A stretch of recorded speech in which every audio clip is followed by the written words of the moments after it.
हाय। Hello, कैसे हैं? अच्छे होंगे। एग्ज़ाम सिर पे आ गया, डांस कर रहा होगा तो आप भी तैयारी कर रहे होंगे एग्ज़ाम की जो भूत है उससे लड़ने के लिए। देखिए, इससे पहले रिकैप में हमने किया था सॉलिड लिक्विड गैस इन सब के स्टेट के बारे में। आज इस वीडियो में हम लोग बात करेंगे change of state of matter, factor affecting change of state of matter, evaporation, factor affecting the rate of evaporation and diffusion। तो ये सब हम कुछ चर्चा करते हैं। चैप्टर रिकैप कर रहे हैं। आपको पूरा वीडियो शुरू से अंत तक देखना है, क्योंकि वैसे ही मेन पॉइंट लेके आ रहे हैं, उसको भी आप स्किप करोगे तो आपका नंबर भी स्किप हो जाएगा। इसलिए पूरा आपको देखना है और सीक्वेंस में देखना है। सब्सक्राइब कर दीजिए, नोटिफिकेशन ऑन रखिए, सब मजे में आ जाएगा। अच्छे नंबर की गारंटी है, गारंटेड है ये। आइए हम लोग बात करें सबसे पहले change of state of matter. Change of state of matter. देखिए, मैटर सॉलिड है, लिक्विड है और गैस है। हम इन्हीं तीन के ऊपर बात करेंगे। सॉलिड से अगर लिक्विड के लिए बनाया जाए, जब हम टेम्परेचर बढ़ाएंगे तो सॉलिड हमारा लिक्विड होगा और इसको हम लोग क्या कहते हैं? सॉलिड को लिक्विड बनाने का जो प्रोसेस होता उसको हम लोग कहते हैं मेल्टिंग। क्या कहते हैं?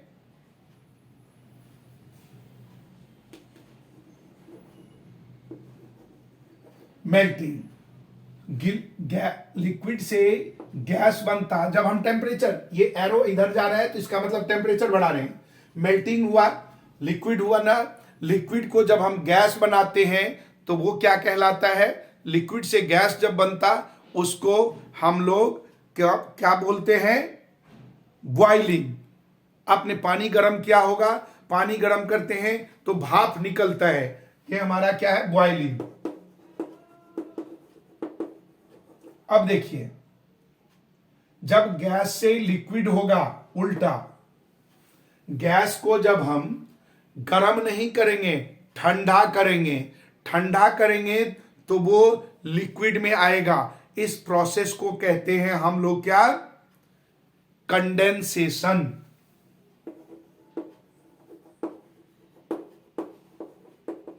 और जब लिक्विड को और ठंडा करते हैं, टेम्परेचर कम करते हैं, तो वो सॉलिड बनता और उसे हम लोग या तो कहते हैं फ्रीजिंग या सॉलिडिफिकेशन, जो मर्जी हो। आप फ्रीजिंग लिख सकते हैं, इसी से आपका फ्रीज बना है। फ्रीज वर्ड जो है घर में यूज करते हैं, वो इसी से बना। सॉलिड में कन्वर्ट करना, ये फ्रीजिंग है। यानी हमारा टेम्परेचर को बढ़ाने से, घटाने से, सॉलिड से लिक्विड, लिक्विड से गैस, गैस से सॉलिड। अब एक और प्रोसेस है जो सॉलिड डायरेक्टली आ जाता है गैस में, या गैस डायरेक्टली आ जाता है सॉलिड में। इस दोनों प्रोसेस के लिए हम लोग कहते हैं सब्लिमेशन। डायरेक्ट गैस से लिक्विड, लिक्विड से गैस बिल्कुल नहीं। सॉलिड से लिक्विड, लिक्विड से गैस वो भी नहीं। सॉलिड से लिक्विड, लिक्विड से सॉलिड, डायरेक्ट। बीच में लिक्विड को गैप करके सॉलिड से गैस बना, गैस से सॉलिड बना, ये ध्यान रखना, सब्लिमेशन। अब देखिए, कुछ फैक्टर मैंने आपको बताया। मेल्टिंग पॉइंट हुआ। मेल्टिंग यानी ऐसा प्रोसेस जिससे हम सॉलिड को पिघलाकर, यानी गर्म करके पिघलाते हैं तो वो लिक्विड बनता है। सेकेंड, फ्रीजिंग, जिसमें लिक्विड को ठंडा करते हैं, ऐसा प्रोसेस जिसमें लिक्विड को कन्वर्ट किया जाता सॉलिड में। और कन्वर्ट करेंगे कब लिक्विड को सॉलिड में? जब हम ठंडा करेंगे। नेक्स्ट बॉइलिंग, ये सब फैक्टर्स है जो अफेक्ट करता है, जो मैटर को चेंज करने में मदद करता है। ये है बॉइलिंग। बॉइलिंग दैट मीन्स ऐसा प्रोसेस जिसमें लिक्विड से गैस बनाया जाता है टेम्परेचर को बढ़ाकर, टेम्परेचर को बढ़ाकर। और दूसरा कंडेंसेशन, यानी कन्वर्ट करना, गैस को कन्वर्ट कर देते हैं उल्टा लिक्विड में। ऐसा प्रोसेस जिसमें गैस या गैस किसी भी चीज का वेपर को कन्वर्ट करते उसके लिक्विड में, तो वो कहलाता है कंडेंसेशन, और इसके लिए टेम्परेचर घटाते हैं। नेक्स्ट आता है सब्लिमेशन, जो बताया डायरेक्ट सॉलिड को गर्म करेंगे तो वो गैस बनेगा, और गैस को फिर ठंडा करेंगे तो सीधा सॉलिड बनेगा। ये प्रोसेस कहलाता है सब्लिमेशन, जिसमें लिक्विड को बाईपास कर देते, हटा देते हैं। नेक्स्ट आपका फैक्टर है वो है क्या, सॉलिडिफिकेशन। सॉलिडिफिकेशन वो प्रोसेस है जिससे हम कन्वर्ट करते हैं गैस या लिक्विड को सॉलिड में। किसी गैस को या लिक्विड को सॉलिड में कन्वर्ट किया, वो कहलाता है सॉलिडिफिकेशन। और एक बहुत इंपॉर्टेंट, इवापोरेशन, ऐसा प्रोसेस जिसमें कोई लिक्विड अपने बॉइलिंग पॉइंट के बिलो टेम्परेचर पर गैसेज में कन्वर्ट हो जाए। The process in which liquid change into vapor in the below of their boiling point. Evaporation liquid का कन्वर्ट होना गैस में अपने बॉइलिंग पॉइंट से नीचे टेम्परेचर पे, वो कहलाता है इवापोरेशन। इवापोरेशन कॉज कूल, क्योंकि जब भी इवापोरेशन होगा बच्चों, तो वहां की सराउंडिंग का टेम्परेचर वो एब्जॉर्ब करेगा, और सराउंडिंग का टेम्परेचर एब्जॉर्ब हुआ तो वहां ठंडा हो गया। और इसी सिद्धांत से आपके कई फिनोमिना है जो आप घर में भी यूज करते हो। कूलर ठंडा क्यों करता है कमरे को, खास करके हॉट ड्राई डे में, बिकॉज ऑफ द इवापोरेशन। हाथ पे पेट्रोल डालते हो ठंडा लगता है, बिकॉज ऑफ इवापोरेशन। मटके में पानी रखते हैं, पानी ठंडा रहता है, बिकॉज ऑफ इवापोरेशन। गर्मी के दिनों में कॉटन हम लोग कपड़ा पहनते हैं जो स्वेट को एब्जॉर्ब करता, फिर इवापोरेशन होता है जिसके कारण हमें ठंडा महसूस होता। तो ये सब बहुत सारे कारण हैं जो इवापोरेशन के कारण ही उत्पन्न होता। अब देखो, इवापोरेशन को भी कुछ फैक्टर प्रभावित करता है। सबसे पहले टेम्परेचर। टेम्परेचर जो है ना, वो डायरेक्टली प्रोपोर्शनल है रेट ऑफ इवापोरेशन। टेम्परेचर बढ़ाएंगे, रेट ऑफ इवापोरेशन बढ़ेगा। गर्मी के दिनों में आपका कपड़ा जल्दी सूखता है क्योंकि टेम्परेचर ज्यादा होता है। दूसरा है ह्यूमिडिटी। ह्यूमिडिटी यानी वाटर ड्रॉपलेट का परसेंटेज जो एयर में है, वो कहलाता है ह्यूमिडिटी। ये इनवर्सली प्रोपोर्शनल होता है।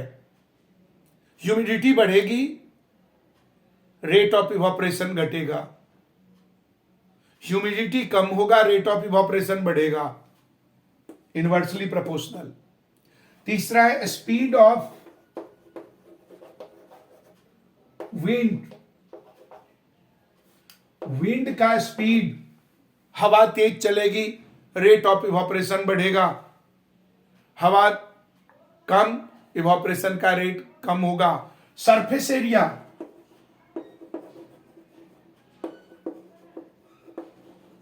सरफेस एरिया डायरेक्टली प्रोपोर्शनल होता है,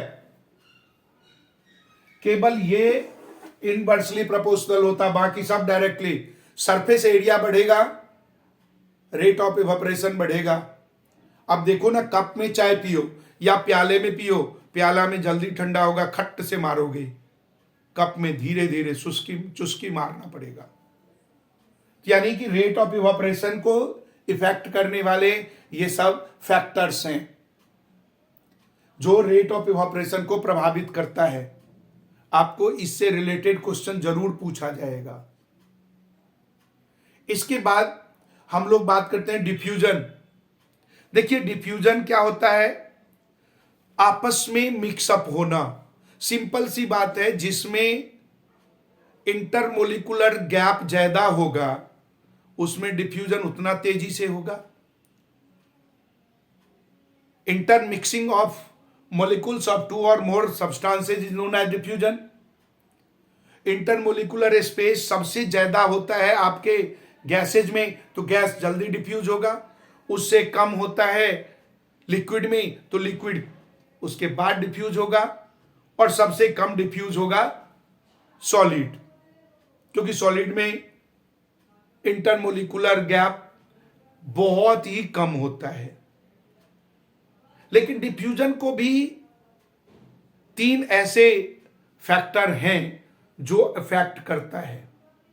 सबसे पहले डेंसिटी, अगर हाई डेंस है रेट ऑफ डिफ्यूजन स्लो होगा, लेस डेंस है रेट ऑफ डिफ्यूजन फास्ट होगा। सेकेंड है टेम्परेचर, टेम्परेचर गर्म ज्यादा है तो रेट ऑफ डिफ्यूजन ज्यादा होगा, और यही कारण है कि गर्म खाना उसकी खुशबू दूर दूर तक आ जाती है और ठंडा होने के बाद उसकी खुशबू नहीं आती। यही वजह है, क्योंकि टेम्परेचर कम हुआ रेट ऑफ इवापोरेशन कम हुआ, टेम्परेचर बढ़ेगा रेट ऑफ डिफ्यूजन का रेट भी बढ़ेगा। तो इसलिए, और एक और टॉपिक जो इफेक्ट करता है डिफ्यूजन का वो है फिजिकल स्टेट। जिसमें डिफ्यूजन हो रहा है वो सॉलिड लिक्विड गैस है, ये बहुत मायने रखता। एक और आपको टॉपिक है कि सेंटीग्रेड टेम्परेचर को केल्विन में कैसे कन्वर्ट करते। Actually 0 degree C is equal to 273 kelvin. सबसे छोटा स्केल होता है टेम्परेचर को मेजर करने के लिए केल्विन। कम से कम टेम्परेचर मेजर किया जा सकता। अगर सेंटीग्रेड को केल्विन में कन्वर्ट करना है तो 273 ऐड कर दो। आपके पास 1 डिग्री सेंटीग्रेड है तो ये हो जाएगा 1 + 273, दैट मीन्स 274 केल्विन। और अगर आपके पास 300 केल्विन है तो इसमें से 273 माइनस कर देंगे, जो भी आंसर आए वो आपका डिग्री सेंटीग्रेड हो गया।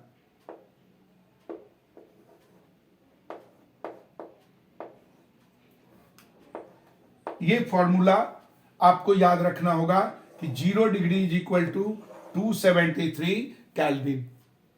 Chapter finish. अगले वीडियो में अगला चैप्टर, इसलिए लाइक सब्सक्राइब ये जरूर कर लें, नोटिफिकेशन को ऑन रखें, बार बार आपको मिलता रहेगा। बाय।